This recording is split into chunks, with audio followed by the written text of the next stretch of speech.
All right, then let's just get started. So, like I said, man, I'm gonna be real with you. I'm a straight up petroholic, and it really started with my first car.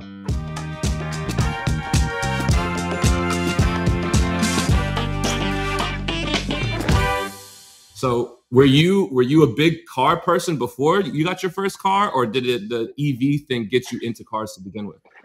Actually, for me, the practical side was more in the foreground in the beginning because I was growing up on a countryside with not that much people in a small village, and to go to the next city, to the next big city, of course you could use the public transit, but you really first had to take the bus, then the S-Bahn in Germany, and then the U-Bahn, like the underground in Germany. So like 3 different changes, and it was a mess. And if you had like a car, or actually I started with 16 years with a small motorcycle, then you were free. You could go wherever you want, out of the countryside into the city to the cool people.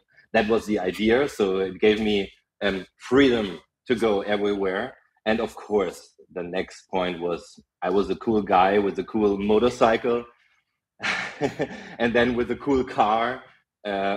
Actually, my first car was not that cool as I sent you in the pictures. Actually, it looked like super ugly.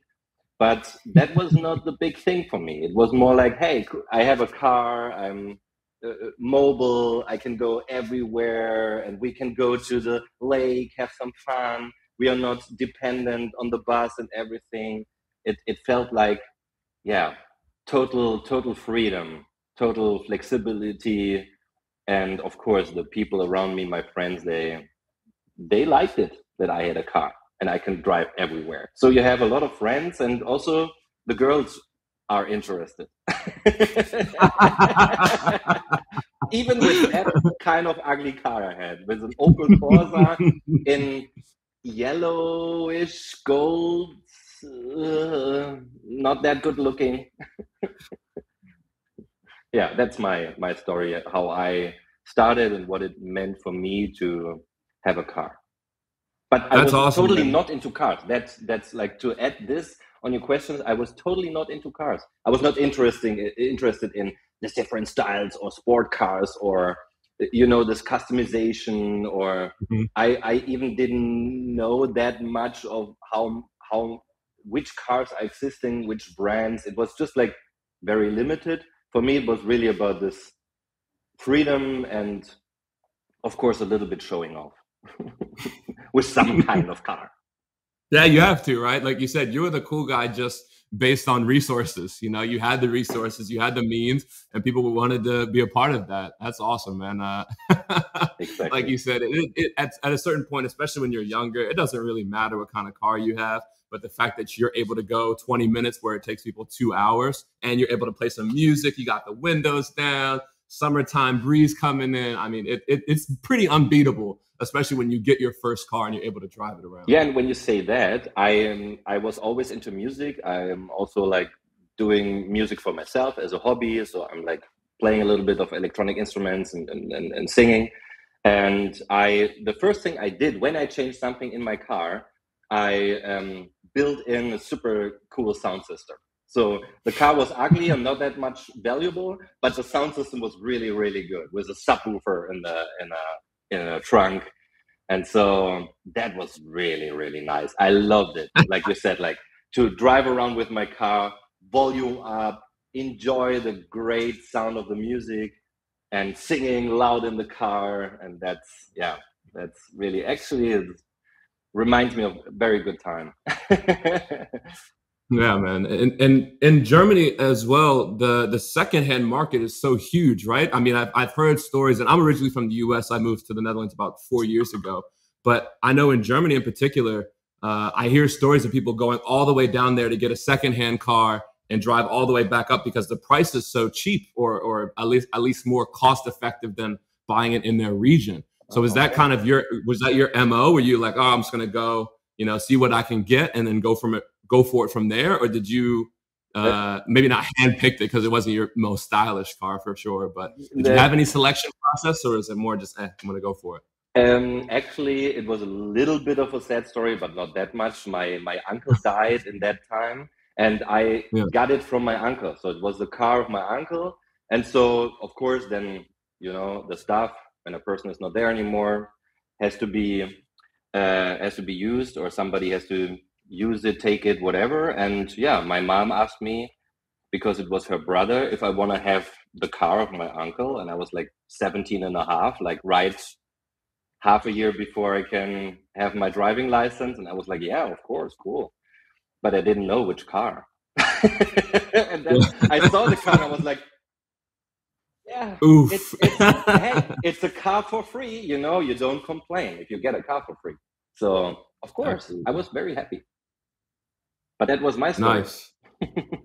All right. Fair enough. Fair enough. And like you said, you had the sound system. You kind of customized it to your liking. Were there any problems like what that hit you on those kind of longer travels or journeys with the car itself? No, I never had problems. There was just like Really? one time I was like, yeah, it was like very solid car. I don't know. But there was one thing I was like I told you, growing up in that small village. And one time, I don't know how to explain, there was like, they got a hole into this, I don't know how it's actually in English, this Auspuff, like where the whole stuff is coming out. Exhaust, or how is it called? Yeah, the exhaust pipe. Yeah. The exhaust pipe, yeah. And there was a hole in the exhaust pipe. And suddenly the car started to be extremely loud, how you can maybe imagine. And it was middle in the night. It was like 11 o'clock in the evening. And I drove through my small village. And then suddenly there was this hole opening. And then it was like, making this super, super, super extreme loud sound. And from this moment on, this car was so loud, even like the people in the next village could hear the car. And that was very embarrassing. So I was like, oh my God, the whole village is waking up. Everybody's like, oh, Robin with his car is so loud. Yeah. And then that was the only moment that was really not nice. But I don't remember problems with the car, but I just had it for 2 years actually. And then I changed to my own car that I bought.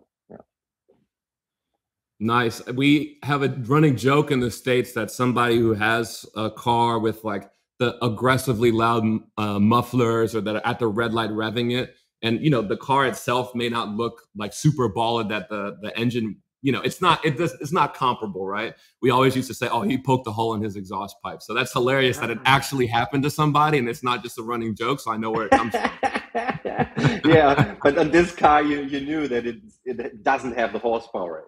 There is something wrong with the car. That was like really obvious. And you mix it with the subwoofers coming, so you got the loud music and you have the mufflers. Oh man, your neighbors must have loved you when you started your car. And I'm my own mobile festival.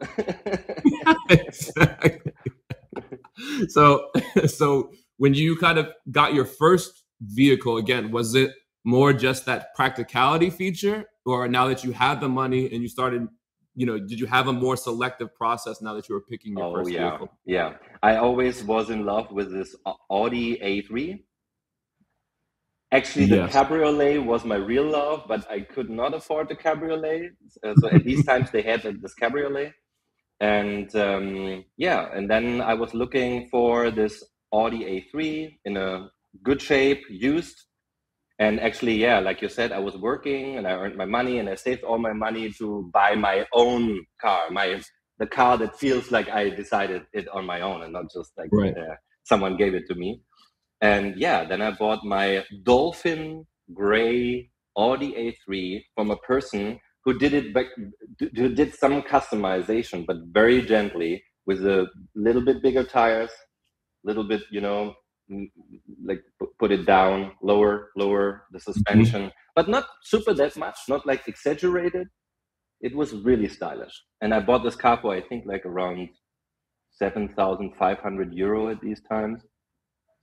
I loved it. I love this car. Yeah, that was so great. It was really good. And it had like 180 horsepower. That was for me at this time. And it had this thing that if you leave the gas pedal, then it makes this sound that like sucks in some air, you know, this thing like. And always when I went off the gas pedal, it's like, made the sound. It was like, wow, I'm driving like a Formula One car or something like this, like a racing car. Yeah, that was really good, but actually it was very fast. I drove it very fast. I got some some points on the authorities. Yeah, and then I moved to Berlin, and then I didn't want to have this car anymore. Yeah, and I got the car from my parents, like like also used, like 3 years old used Mercedes-Benz E-Class Avant-Garde edition with a really like this longer things where you can really put super much luggage in and transport stuff, and it was very luxurious. And I got that from my parents because they said, we don't want to have a car anymore, you want to have this car. And I was like, okay. Then I sold my Audi A3, took this. Yeah, and then the next car was an electric car. Damn! Wow, what a journey, man! Like you said, the Audi, I can visualize that in my head with the lowered suspension. Oh man, that hits my nostalgia right in the middle. Oh, that's so awesome. That was a really cool car. When you went to Berlin, though, like you said, you didn't want that car anymore. You got the Mercedes. Was there a point where you're like, okay, I'm out of my small town. I'm in this big city. Do I even need a car? Actually, of course, sharing a car in a big city made very much sense for me. Of course, I grew up as a person like from the countryside who's like used to, of course, you have a car. You're a real person if you have a car. That was the thing that how I grew up. But then I was in a big city in Berlin, and I was like, actually, there's so many cars here. It's not very easy to find a parking spot. Also, there's this car sharing everywhere around, and it's getting bigger and bigger and more. So do I really need a car? That was actually a question. And the answer is clear. No, I didn't need a car, but I got this car from my parents. So it was like, okay, you get this car. Of course, you don't complain. It's a very cool car, but it's also a very big car. So it was really like, it was cool on the one side because I got this car. But on the other side, it was like, now I have this super big, long car that I don't really need that often. Okay, yeah, it didn't make that much sense, to be honest. But of course, I didn't complain. But if I would decide without my parents giving me that car, maybe I would just have sold my Audi and then be without a car. I think that's very cool. Actually, I like the idea of having no car. Of course, cars are super cool. But yeah, if you don't need it, the emotion is not that strong anymore. Gotcha. Yeah. With that Mercedes, was that kind of your, if I do get a car, I'm gonna go EV, or like you said, you had that consideration, but then you decided to go EV. Was the Mercedes your final Petroholic moment, and then you're like, all right, I got to get out of here. I gotta maybe be more sustainable and go from there.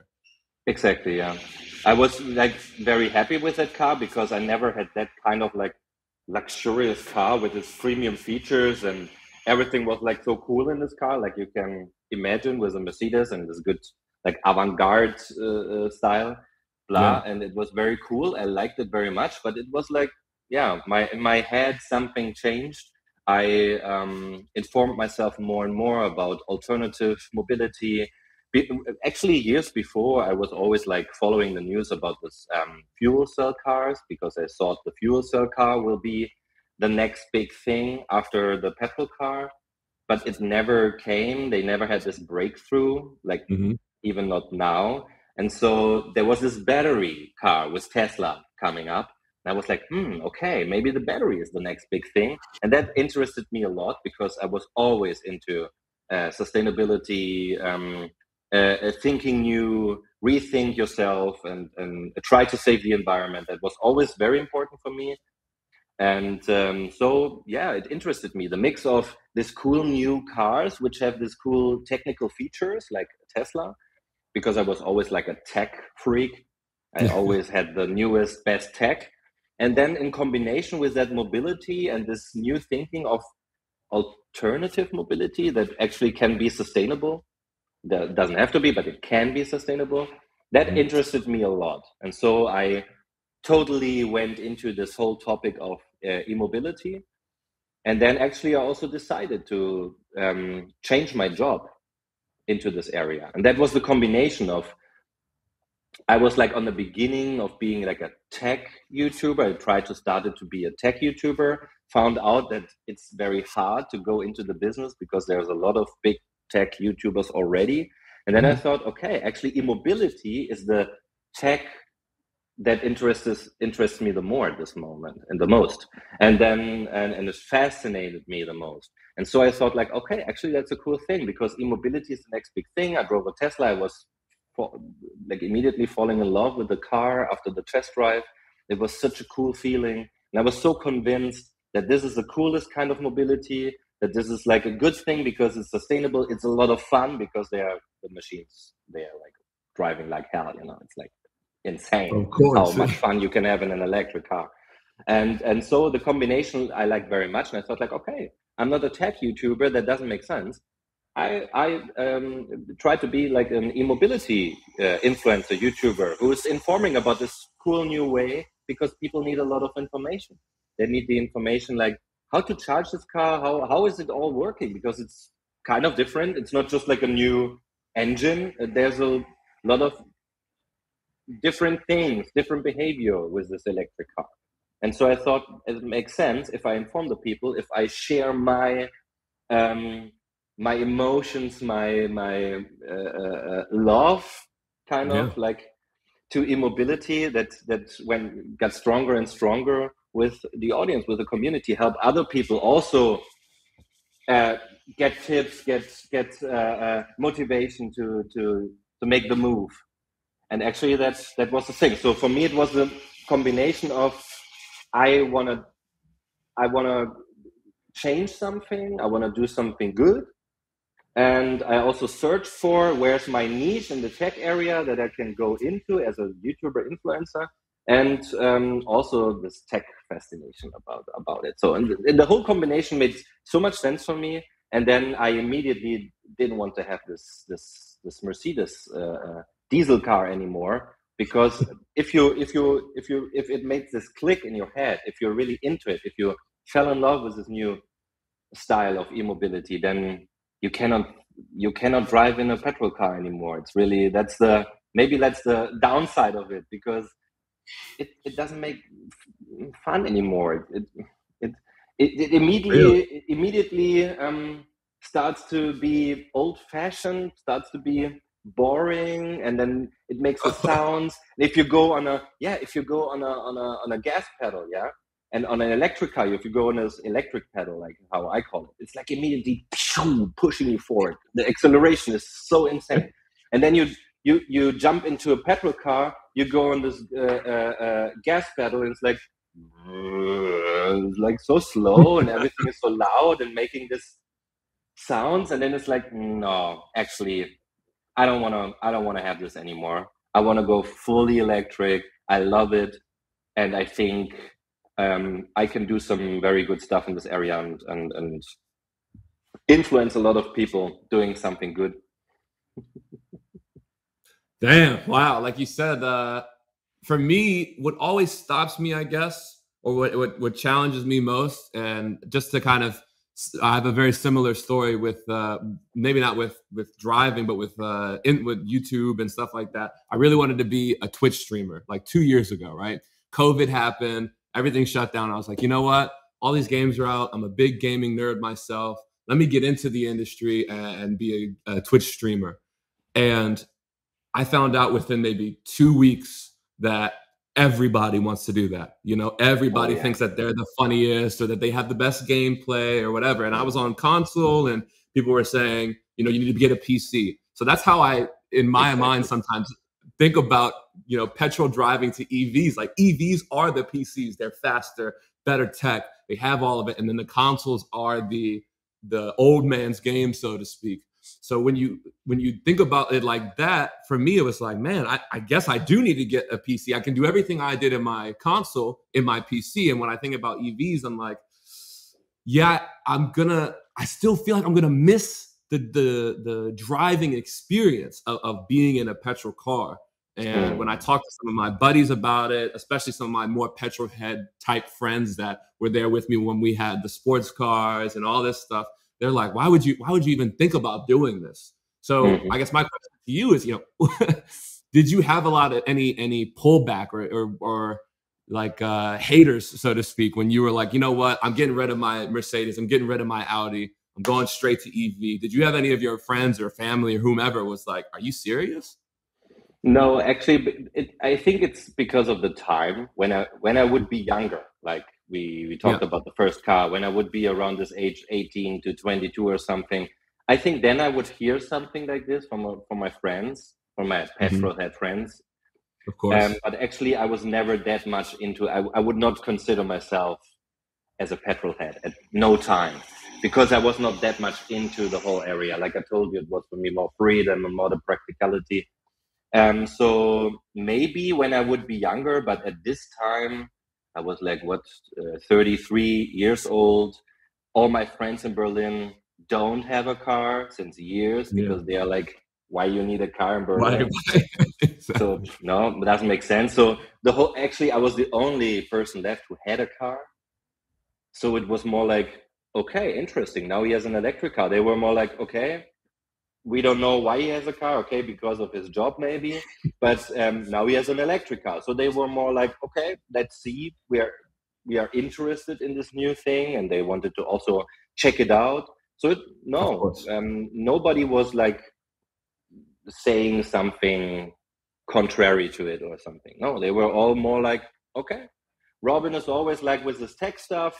They know me, they know that I always like use the stuff that everybody uses years later.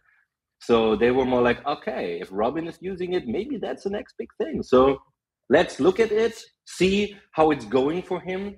And if it's going well, yeah, it seems it should be good. Yeah. So no, nobody was stopping me. Everybody was open. So, and even my family, they also supported it, because actually my first electric car was a Tesla Model S. And no, I normally could not afford a car like this. So it was a used Tesla Model S.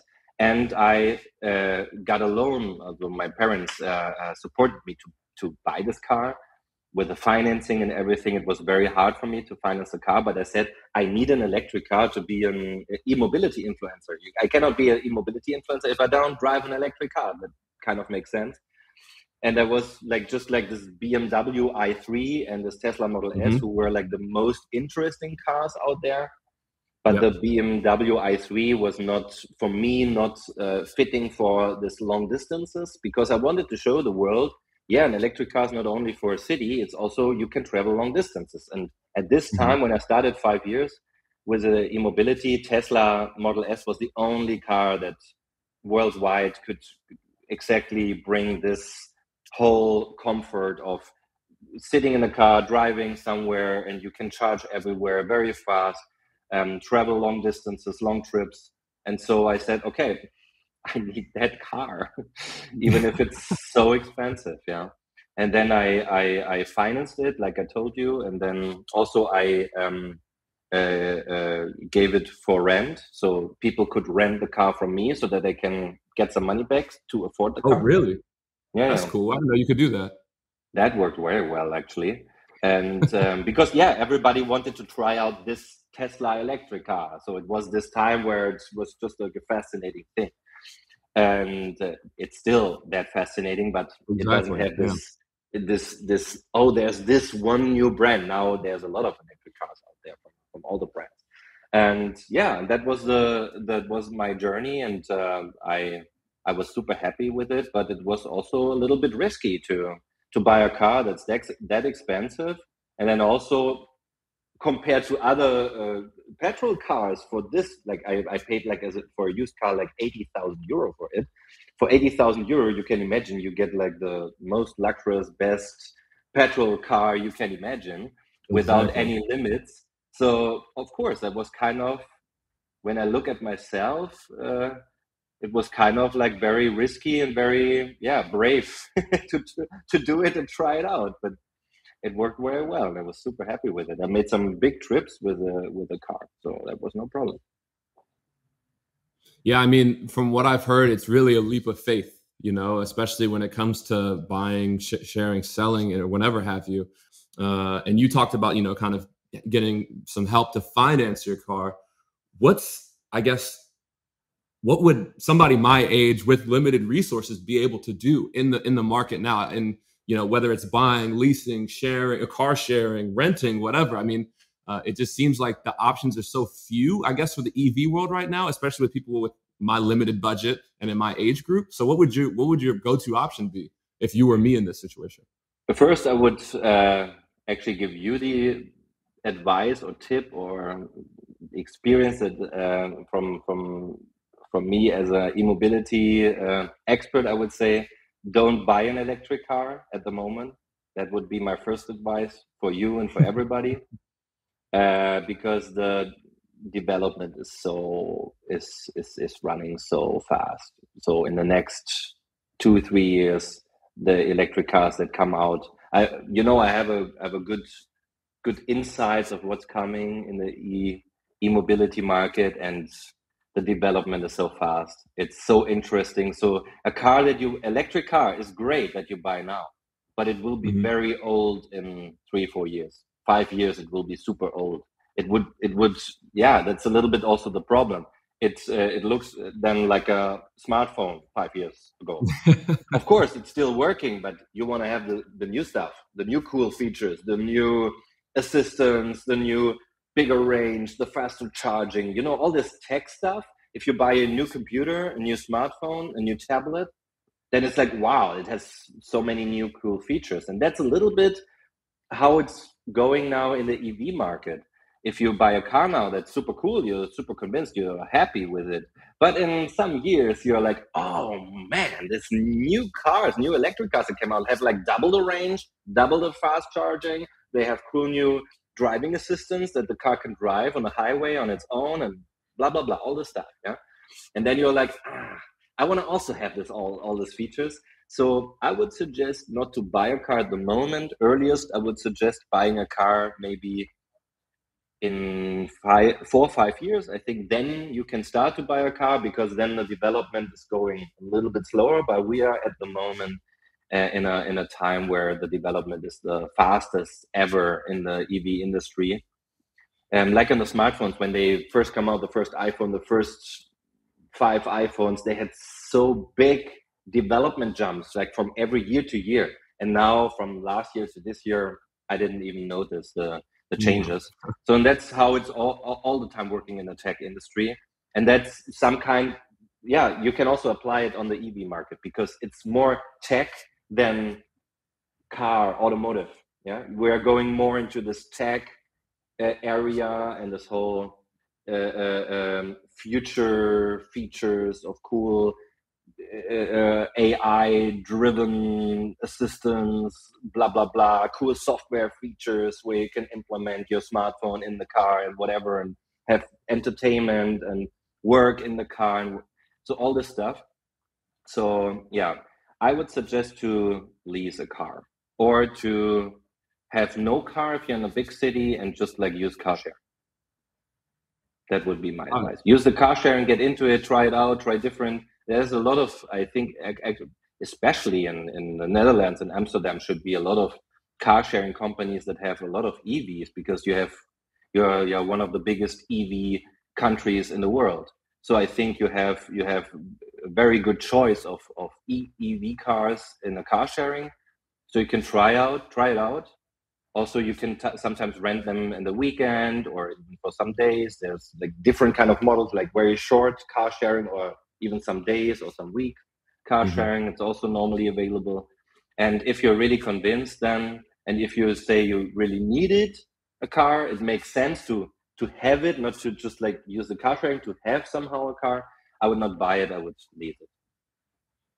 And if you can, if you're like a person who is also like me, I have my own company and everything. If you lease it for the company, then you even have some tax advantages. Then I think that's the best way, if possible. Oh man, if I have my own company, man, I might just go buy one. If I'm a baller like that, then I might just go the full route and get me a nice Tesla or something. But it doesn't make sense from a cash point of view. It doesn't make sense. Okay, you can do it because it seems like you're very emotional in this area. That's kind of, hey, if you're emotional, to say like, I want to have it, you buy it. That's cool. But if you're really into, I have to little bit check what makes sense on a finance point of view, I would not buy it. Fair enough. And when I was looking at some of the options, and I don't want to discourage the whole leasing thing, but man, leasing is even a bit tricky. Like you have to have a specific budget. I think I looked at this formula, so to speak, and it was like I have to have, I think, 3,000 to 3,500 euro just sitting in my account, and I have to pay less than, I think, like 850 euro for rent or something like that, which I don't know where that's happening. So when I see these things, I'm like, man, even leasing is a bit difficult for me now. So I guess my question to this is kind of twofold. On one side, how is the leasing and car sharing market in Germany? Because I know, like you said, in the Netherlands, it's pretty robust. You can do a lot of different things. So yeah, how is the leasing market and the car sharing market in Germany? And two, if I am this kind of person who, like I said, I'm not bougie, I'm not posh, but I do want to ball on a budget. I want the cool features, like you said. It's like tech, and I'm a tech nerd myself, so I want the automated driving, assisted driving. I want the Apple CarPlay and the Spotify CarPlay and stuff like that. But I don't have the money realistically for the top of the line Teslas or whatever. But I also don't want to be, and no hate to Nissan, I don't really want to be driving around in a Nissan Leaf. I'm about 2 meters tall, so if I'm driving it, I'm probably like this, and it doesn't have the same kind of feel. And like you said, from a price standpoint, if I'm spending that kind of money, even if it's just for leasing, right? Like, let's say I have that 3,500. Why would I not just go buy a secondhand car, petrol car, that I can flip in a year or so and just keep that kind of process going? Because your petrol car will be without value in some years. Latest in some years, the car will have no value anymore. Like, I don't know. Okay, maybe you can, of course, maybe if you buy a cheap used petrol car, you can have a lot of fun. But I think then you miss the whole advantages, like driving slowly, driving with insane torque and acceleration and fun, driving, also doing something good. You don't need to do it, but I like it to do something good, to show other people, hey, that's cool, it's working, let's all change, let's think different. And also it's cheaper to drive an electric car. It's much, much cheaper. If you calculate the total cost of ownership, that's what I would suggest everybody who is like into petrol cars or electric cars, or actually everything that you buy that's a little bit more pricey, I would suggest to make this total cost of ownership calculation. And that's a real calculation. That's how you calculate actually everything that you buy. And then you can find out and you can compare it to other products, to other options. And so you always have the price that cost you, the thing costs you. Then you have the whole cost that came over the years that you have this kind of product. And then it's the price that it has in the end. And so you have the start price, you have the end price, you have the whole costs over time. And then if you calculate this, then compare it to something else. And then if you compare the EV, this calculation, to a petrol car, in this calculation, the EV always wins. Because you don't need to go to you don't need to change oil, you don't need new brakes. There's not so much stuff like in a petrol car that's breaks, that makes problems. You pay much less for the electricity than for the petrol. Also, it's much safer, especially these times, to get electricity than get petrol. We don't know what happens to the whole petrol market. It's insane, at the moment. Nobody knows. So, in a total cost of ownership, so I say like the real calculation, normally the EV wins. Okay. I'll take that. Yeah, I was So gonna say I do might. this whole calculation. Like just Google TCO, total cost of ownership. Then it's like written how you calculate it. It's not very complicated. Then do this with your used petrol car, and then do this with the used EV car, and then you will find out if it's really costing you more. I would say like you save money. Yeah. All right. Fair enough. I'm gonna shoot you an email once we get done, and I'll send you. Oh yeah, I'm interested. Please. That's awesome, man. And like I said, in the Dutch market, car sharing is super easy to do. It's everywhere in the Netherlands. I mean, and like you said, it's even segmented. So if you want to go on a 2-day trip, they have bigger EVs for you. If you want to just go in the city, they have that. So how is that in the German market? Is it as robust and flexible as it is here? Yeah, actually, it's like, okay, let's say like this. Just in the big cities, we have this car sharing in Germany, and yeah, like in Berlin, like I am, there's a lot of car sharing options, a lot of different providers, and the good thing is you really have big cars, small cars, like you said, different kind of like options for 1 minute, 1 hour, 1 day, the whole week, or something like this. But there's still more petrol cars than electric cars in the car sharing. Of course, we have this WeShare from Volkswagen, who is doing all electric. They said like, oh, they started with all electric. This is ID3. Now they have this ID3 and ID4. So that's a good thing. And also the other providers are changing more and more from petrol to EVs. But I would say the majority is still petrol cars. But there you have all the options. But it's a transformation, and the transformation is going very fast. You can see it every day that the percentage of EV cars is getting higher and higher in the car sharing. Yeah, and do you see a lot of people my age or our age, like young adults, going more towards the EV cars, or are they just kind of going based off their Google search? Because, for example, I'm going Google search, I need a 4-door SUV with this much space, and like, for example, Sixt would pop up and it'll say, hey, we have this, I don't know, Toyota Highlander for you. Do you see more people our age going for that Toyota Highlander, or thinking with that sustainability in mind? You know what? Let me get an EV, and they think about the benefits of it, the drivability, stuff like that. Actually, I found out that people around me, or even some people younger than me, are not that much interested in cars anymore. Like in my ages, and people are older than me are like super into cars. Like having a car or thinking about a car was always like a normal thing. But nowadays I have the feeling people are not that much interested anymore in cars, not that much anymore. So actually I think this emotion, because like you, like I now got to know you like a very emotional person on cars. And that's cool. Like I like it very much, but I don't experience this kind of emotion to cars anymore around me that much, actually. So I think people are not that much thinking about like, I want to have a petrol car, I want to have an EV car. They just say like, if they want to have a car, I just want to have a cool car. And then they don't care if it's like a petrol car or an EV car.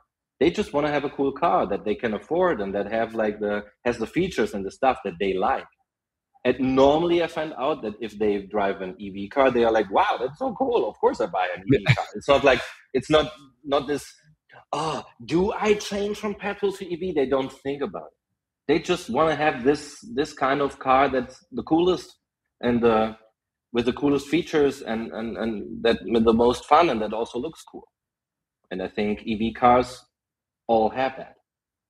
So I would say people don't look at petrol cars that much anymore. If people look at petrol cars, people are really car lovers like you.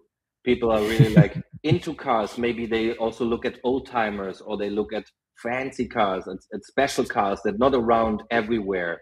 So I can really feel that people are into special car models, special car manufacturers, maybe also a little bit older ones that not exist anymore, and they are totally fascinated by it. But if it's a new car, a brand new petrol car that just came out, or brand new EV car, I think the EV car is always cooler, has better features, and is more appealing, much more. Then they don't think about buying a new petrol car anymore. I think it's more this used, cheaper, or old timer loving people who really want to have a petrol car. Gotcha. The coolness of the car is something that you don't experience. It's like you're driving something from the future in some regards, right? So, and let's just say I go for the leasing option. It works out for me. I have the EV. You know, what now? Because it's like you said, people aren't really looking into in depth whether it's an EV or whether it's a petrol car. So what do you, I just feel like I have it now. I got all my check boxes off. It's super fun to drive. Now what do I do? How do I charge this thing? Do I just plug it into the wall? What's the difference between charging and fast charging? Am I still able to charge in the city versus charging outside the city? There's so many questions that are kind of compounded on you once you get the EV. So I was curious, like when you got your Tesla, were those questions like, oh shit, now what? Or did you kind of figure that out as you went? I figured it out on myself, and I went really into this EV fan Facebook groups and forums, and it was like, a small bubble in the beginning of people who are doing this. So you really exchange, and I also had my community, building my community, and I could exchange with them, got a lot of tips from them, and I'm like a very tech nerd, so I know how to figure out that stuff. But that's actually why I also started a tutorial video series on my channel, Robin TV on YouTube. So I thought like, okay, I can share my experience and help other people going into that market. That was the thing. I can make like some test drives with some new EVs that come out and say, who is the right person? Is the car good or not? Like really help the people find the right car for them. Also give them tips with the charging and everything, and with the range and how to calculate everything, and how to and also find out if is it possible to make big long trips, because a lot of people said, like electric cars are cool, but you cannot make long trips. So I was like, okay, I will show the people. So I made road trip vlog videos where I take the people with me on a longer journey. Nice. So I went like from Berlin to north of Germany to Copenhagen and everything with a ferry back. It was like, I don't know, 1,800 kilometer trip or something, and that with a Tesla, and it was no problem. And I made a video and vlogged about it. So to show the people how it works, that it works, to also help the people, have the barriers down in the head, So because people are like, maybe it's cool, but I don't know, I'm not sure. And so I wanted to show the people, hey, it's working. I show you, I do it. Actually, I did this now with an electric car and a camper, because nowadays electric cars are working well, But with a camper, to have like a camper on the back with 1,500 kilogram, people say it's not possible with an electric car. But I know it is possible. Somehow we are on the edge of that it's possible, but it's possible. And so I did it. I was coming back from this journey 1 week ago. I was like on an EV camper trip. Actually, it was in total like around 1,500 kilometers I drove, and with a camper and with charging with a camper and everything. And that was very adventurous and exciting, but it worked. So even this, where people say like, okay, EV cars are cool, but with this camper stuff and it's not working at the moment. I'm like, challenge accepted. I do it and I show everybody that it's working. And then the people are like, oh, wow, cool. Actually, it's working. So, and then a lot of people are following me and do the same. And I think that's the whole idea of social media, of influencer. We are not here for selling stuff to people. That's what sometimes people think wrong. Influencers, I think, should be there, share the experience with their community, and try to help other people and inform other people and motivate other people or entertain the people. that's my role. And so if people having problems, of course my channel's in Germany, they can always visit my channel, and I think I can help a lot. But there's also very good English channels, like Fully Charged is like an awesome YouTube channel that I also watch. And they have like so cool content about electric cars and e-mobility and renewable energy that also comes with it. I can really suggest also this channel, and there's other cool channels that help. Cool. So your advice would really be, do the community outreach, go into the EV community, and any questions you have about your EV, you figure out through those proper channels. Exactly. Nice. That works so good, and the people are so nice. If somebody is coming and say like, I really want to have an EV, can you help me? The people are so nice. They are willing to help, and you will find very cool other people in your mindset. And maybe I also saw a lot of people who went friends and make some events and parties together with their cars, and so it's a really cool community. I can suggest everybody be open and go into it.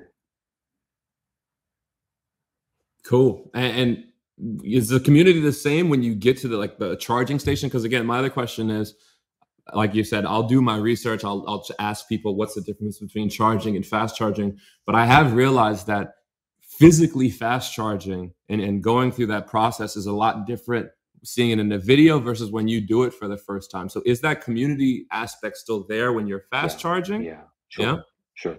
I think always if you're on a charger and if you have some problems and there's another person, normally there's a high frequency on this charger. So normally you will find another person. Normally, I think they will help you and give you tips. So that should be no problem. And what's the main difference if I'm just getting into the EV world, I'm driving around and I'm like, all right, well, I can just park my car at the IKEA, use slow charger, fast charger. At this point, I don't know, right? So I'll just pull up to the IKEA, I'll go shopping, I'll charge my car. Where do I see the benefit really come in from the fast charging side? Yeah, the fast charging is very important for big trips, for long trips. Actually, my camping trip, or if you go longer distances, you don't want to wait all the time until your EV is charged. Okay, maybe you can do it and it's not bad, but then you maybe need 2, 3, 4 hours until your car is charged. Okay, if you say like, I want to do some shopping, I want to go eat something, have a lunch, of course, maybe then 2, 3, 4 hours is good, but normally you want to maybe wait 20 minutes, maximum 30, 40 minutes, and then you want to continue your journey. So fast charging is the key to driving long distances and to have cool journeys and adventures. And without fast charging, I could not do my camping trip. And I did it, and it went well. Thanks, fast charging. That's awesome, man. That's awesome. Is there like a charging story or experience that you had? Like maybe like you had to charge in a super weird place, or you had like kind of charging anxiety, so one of the plugs didn't work, and then you tried a second one and it didn't work. Do you have anything like that pops into your head?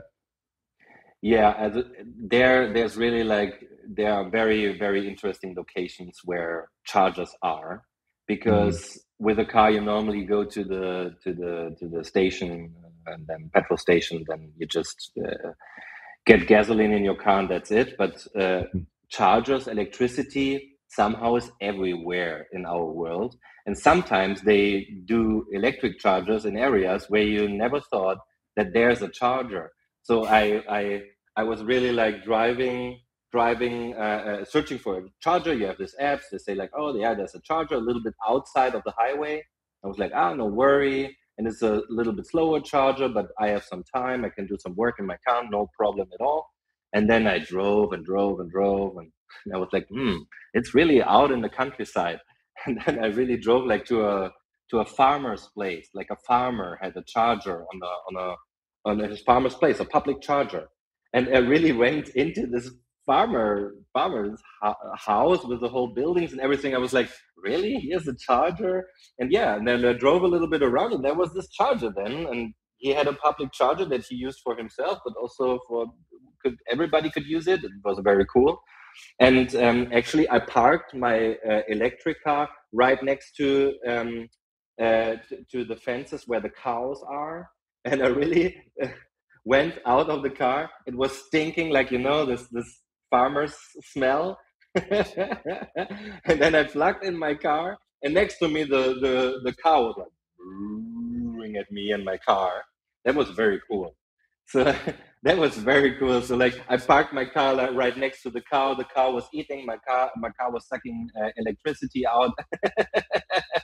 And that was like, yeah. And you have some experiences like this. That sometimes the chargers, it's not the fast chargers, but this like AC chargers they can be everywhere, and you never know. And sometimes you even have like very, very funny and cool experiences on places you find chargers where you never thought that there's a charger. So yeah, it's cool. I would really suggest it. So if you're looking for adventures, an EV cars is the best thing you can do. And for new, yeah, if you're open, just open your mind, open your head, and say like, okay, that's cool. And I don't expect that an electric car is exactly the same as a petrol car. I'm open for this new things that come with it. Like I told you now, you find an electric charger somewhere, at some place. But if you're a person who's like, actually, that's cool, why not? I'm open for it. Then I would really suggest to do it because it's a cool journey. Awesome, man. And was just to kind of close out everything we talked about, would that be your kind of one-liner to the people who, like me, were on the fence, you know, between petrol and EV? Is it just, you know, open your mind, be creative, and be adventurous? I think that's really the key with this. Yeah.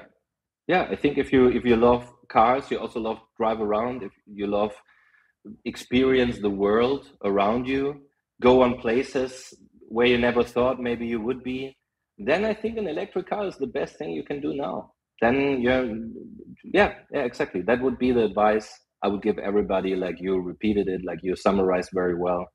And